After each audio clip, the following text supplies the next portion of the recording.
Շուտով սկսվում է պարսկահայկական քառամյա պատերազմը։ Սկզբնապես հայկական կողմը հաջողությամբ էր պայքարում պարսկական բանակի դեմ։ Սակայն նախարարներից ոմանք կամ աստիճանաբար անցնում են պարսիկների կողմը, կամ էլ չեզոքություն են պահպանում։ Խախտվել էր նախարարական քաղաքական միասնությունը։ Արշակունյաց թագավորությունից անջատվել էին եւ հարևան պետություններին էին միացել Հայաստանի հարավային, արևելյան եւ հյուսիսային բոլոր ծայրամասերը։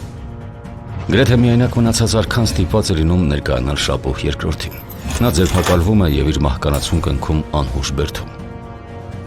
Կարծես մոտ էր Արշակունյաց թագավորության կործանումը։ Սակայն Արշակարքայի ձերբակալությունից հետո էլ Հայաստանի որոշ շրջաններ պարսից զորքերին համառ դիմադրություն են ցուցաբերում։ Պարզվում է Հայաստանը նվաճելը այդքան էլ հեշտ գործ չէր։ Հակառակ ստեղծված ծանր պայմաններին պետության ղեկավարումն իր ձեռքն է վերցնում գերագույն իշխանությունը ներկայացնող հայոց փառանձեմ թագուհին։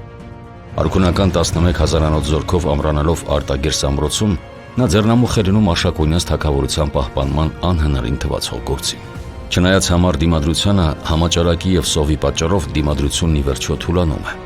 Պարսիկներին հաջողվում է գրավել Բերդն ու գերեվարել թագուհուն։